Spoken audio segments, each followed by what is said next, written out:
Eu cheguei aqui porque, em primeiro lugar, eu fui mãe do Theo, né? O Theo está agora com quase 15 anos, mas quando ele estava com quase 2 anos, ele foi diagnosticado com autismo. E foi uma rasteira que eu levei da vida na época, eu não esperava mesmo. O Theo foi um bebê muito desejado, muito sonhado, e ainda por cima o autismo que ele teve foi o que a gente chamava de autismo regressivo.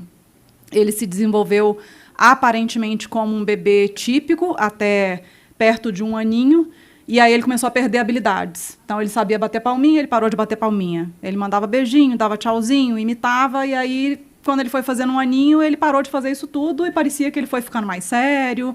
Ele virava o carrinho para cima, ficava mexendo com a rodinha do carrinho. E a gente, pais de primeira viagem, que não sabia de nada, a gente achava que era tudo questão de personalidade. Não, olha, que audição seletiva, a gente chama e ele não olha. Audição seletiva, ele vai ser um menino que vai dar trabalho para criar, porque ele tem muita vontade, assim, né? Ele só faz o que ele tem vontade, porque a gente manda ele fazer uma coisa, ele não, parece que ele não ouviu, então ele vai dar trabalho para criar esse menino, né? O que a gente achava pais de primeira viagem. Só que quando ele entrou para a escolinha, perto do 2º aninho, as professoras muito atentas, né, com menos de 1 mês de escolinha, já fizeram um baita relatório com várias características dele que não batiam com o que era esperado para um bebê de 2 anos. Nos chamaram para ter uma conversa e nos pediram para fazer uma avaliação detalhada com um neurologista. E foi quando veio o diagnóstico. Gente, tem várias mães aqui que eu já percebi. Nenhum diagnóstico de condição permanente é fácil de receber. Né? O Andrew Solomon, que é um escritor que eu gosto muito de citar, ele fala que quando a gente decide ter filhos, a gente assume o compromisso de amar um estranho. E é exatamente isso. A gente não sabe o que vem. A gente acha que sabe o que vem, porque a gente faz super planos, né? A gente idealiza que aquele filho vai fazer uma faculdade, que ele vai ser isso, vai ser aquilo, que ele vai ser um monte de coisa, e chega um filho completamente diferente do que você sonhou e você idealizou. Mas tem uma coisa importante que a gente precisa lembrar, que é: esse filho não deve nada para a gente. Ele não assinou contrato nenhum com a gente, prometendo não ter uma doença, não ter uma condição, não ter uma neurodiversidade. Ele não nos deve nada, né? E essas frustrações que a gente tem, essas expectativas que a gente criou, cabe a nós lidar com elas. E eu fui aprendendo isso muito aos poucos. Primeira vez que o Theo teve uma matrícula recusada, e eu tenho certeza que isso várias mães de crianças com hemofilia passam também. Só você falar a palavra mágica, hemofilia, as escolas saem correndo, né? O Theo tinha 2 anos. A vaga estava lá, combinamos de levar a documentação, tudo certinho. Me ocorreu falar no finalzinho da ligação: ele acabou de ser diagnosticado com autismo. Parecia que a mulher tinha falecido do outro lado. Ficou muda, eu falei: alô? Aí ela falou: só 1 minuto, por favor, e saiu e não voltava nunca mais. Quando ela voltou, ela falou: eu acho que a gente não vai poder oferecer o que seu filho precisa. Só que o meu filho era um bebê de 2 anos de idade. Quem tem coragem de bater a porta de uma escola na cara de um bebê de 2 anos de idade que usa fralda? Então, quando eu olho isso, eu fico pensando como a gente tem coisas em comum, por mais que as condições sejam diferentes, né? A gente passa por muitas coisas em comum.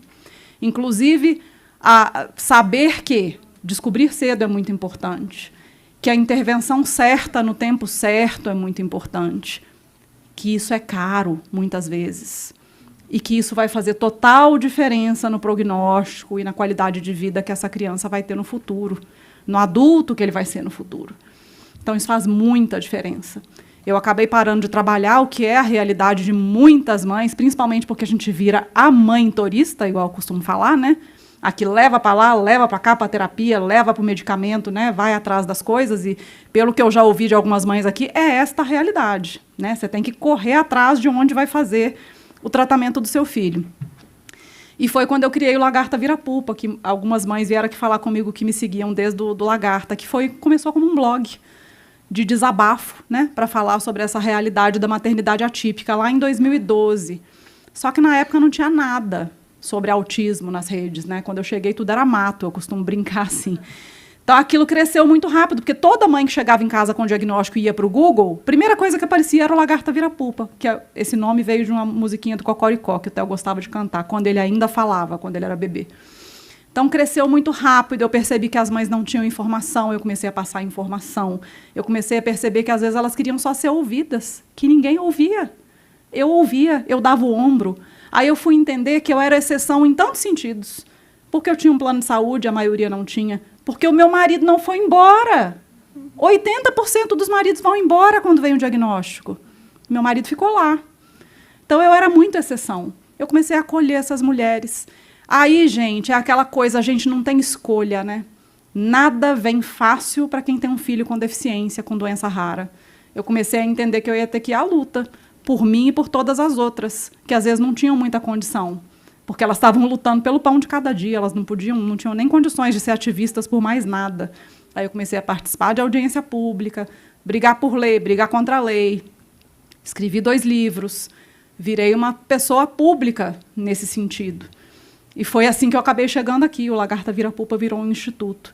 E foi assim que eu tive contato com tantas mães no Brasil que têm filhos com doenças raras. São mais de 13 milhões de pessoas no Brasil com doenças raras. A gente fala doença rara, parece que é tão pouco, né? Mas a gente está falando de 13 milhões de pessoas.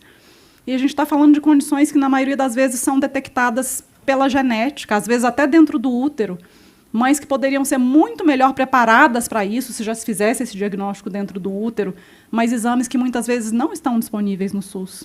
A gente teve uma lei aprovada aí do teste do pezinho ampliado, está sendo aplicado, de verdade, o teste do pezinho ampliado para detectar todas as doenças que poderia ser usado, e a gente sabe a diferença que faz detectar erros inatos do metabolismo quando o bebê está pequenininho ainda.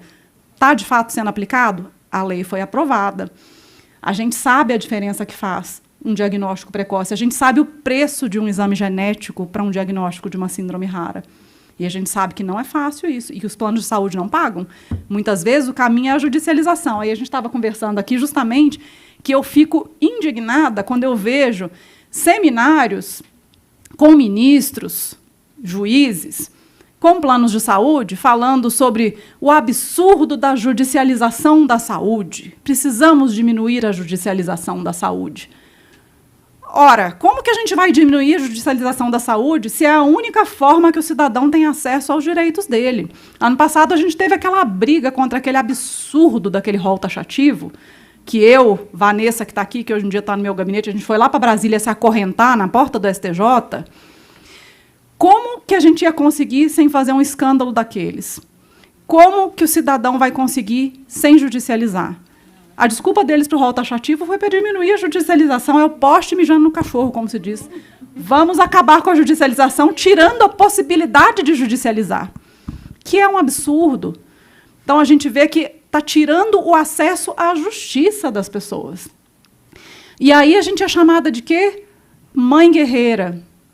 Eu tenho certeza que vocês já ouviram isso, as mães de pessoas com deficiência, com doenças raras, que estão aqui sentadas. Vocês são mães guerreiras. E eu tenho uma verdade, para quem aqui nunca ouviu isso, então eu vou falar essa verdade. A gente não quer ter que ser guerreira. Vocês acham que é gostoso se acorrentar no sol de Brasília, na frente do STJ? A gente não teria que ser guerreira se tivesse a política pública no lugar, se o medicamento de alto custo estivesse no SUS, se as leis fossem cumpridas, se não tivesse que ir até para outra cidade para conseguir o tratamento do filho, se o marido não tivesse ido embora, se a escola incluísse, se a sociedade desse apoio. Ninguém precisaria ser guerreira. A gente não quer ser guerreira, a gente quer que os direitos dos nossos filhos e que os nossos direitos sejam cumpridos. Será que é tão difícil assim? Eu espero que não, inclusive é por isso que eu estou aqui, por isso que eu montei o Gabinete da Inclusão, por isso que já no primeiro mês a gente já está com 200 denúncias de famílias sobre falta de acessibilidade educacional, falta de acesso à saúde, todas as faltas, e é por isso que é importante a gente lembrar. A gente fala da doença, da condição, da doença rara, da neurodiversidade, que é o caso do autismo, e a gente fala de todas as dificuldades, deputado, porque é muito difícil mesmo. Mas a gente tem sempre que lembrar que o problema ou a culpa não é da pessoa que tem a doença rara ou da pessoa que tem a deficiência.